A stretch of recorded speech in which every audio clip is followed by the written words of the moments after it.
In this video, we are going to discuss the difference between void agreement and voidable contract.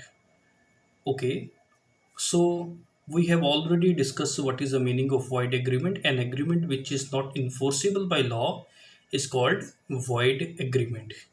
And voidable contract is that contract in which the consent of one party had been obtained by unfair means. That means to say, when the consent of one party is not free consent. So, in that case, the party whose consent had been obtained by unfair means becomes the aggrieved party, and that party has the option either to elect the contract as valid or get a declaration from the court that his consent had been taken by unfair means, and thereby get the declaration that the contract is void. So this is the basic difference between void agreement and voidable contract. So what are the next points of difference between these two terms? Let us start the video.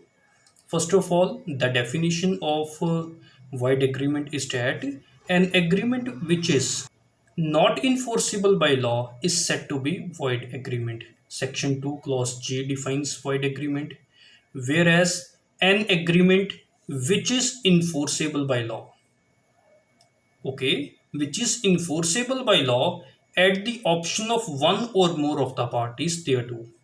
And they are the aggrieved parties to the agreement, but not at the option of the other or others, is a voidable contract. Section 2 clause I defines voidable contract. Okay, and second point of difference is regarding the enforceability of the void agreement and voidable contract. In case void agreement is concerned, it is not enforceable by the law from the very beginning, but voidable contracts are enforceable at the option of the aggrieved party. If the aggrieved party opt to enforce the voidable agreement, then he can do so. And what is the reason that an agreement becomes the void agreement? It may become void for any of the reasons: for not fulfilling the essentials of the contract which are laid down in section number 10 other than free consent. So it becomes void if any of the essentials of the contract other than free consent are missing. Whereas the agreement becomes voidable contract when the consent of one or more of the parties to the agreement is not free consent. That means when consent of one party had been procured by unfair means, then the agreement becomes voidable contract. And what is the nature of defect, whether this defect can be corrected or not? In case of void agreement, as the void agreement is void from the very beginning stage, so this defect cannot be corrected in case of void agreement. Whereas the defect of voidable contract can be corrected by the aggrieved party by electing to continue with the contract. Okay, the aggrieved party can correct this defect by choosing that I want to continue with this contract and I want to enforce this contract in the court of law. And the next basis of difference between void agreement and voidable contract is that whether void agreement or voidable contract, as the case may be, will affect the collateral agreement. First of all, what is the meaning of collateral agreements? Collateral agreement means the separate agreements which had been executed along with the void agreement or voidable contract. Insofar as the void agreement are concerned, it may or may not affect the validity of the collateral agreement. But in case the voidable contract are concerned, it does not affect the validity of the collateral agreement at all. Okay, and the sixth point of difference is whether in void agreement any party is entitled to get any compensation from the other party.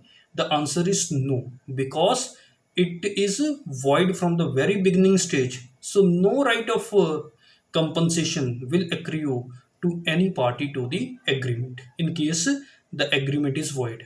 But in case of voidable contract, if the aggrieved party satisfies the court that his consent had been taken by unfair means, and he suffered some loss due to this contract, then he will be entitled to claim damages for any loss which he has incurred because of voidable contract. Now read what is in the notes.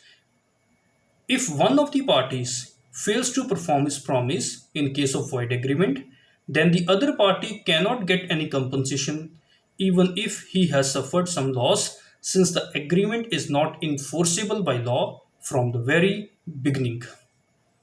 Okay, but if voidable contract is set aside by the aggrieved party, even then he is entitled to claim damages for any loss which he has incurred because of this voidable contract. And seventh point of difference is very important, that whether any third party can get any right from the void agreement or voidable contract or not. What is the meaning of third party? Third party is a party who is not a party to the main contract or main agreement. In case of void agreement are concerned, third party cannot acquire any right from any of the parties under the void agreement, because void agreement is void from the very beginning stage. So no right in the void agreement is accrue in favor of any party. So how can a third party can acquire any right from any of the party? But in case the voidable contract are concerned, if the aggrieved party get any title under the voidable contract, then he can transfer that right to the third party, and third party can acquire a valid title from a party at whose instance the contract has become voidable. So this is something about this lecture of difference between void agreement and voidable contract. Thank you very much.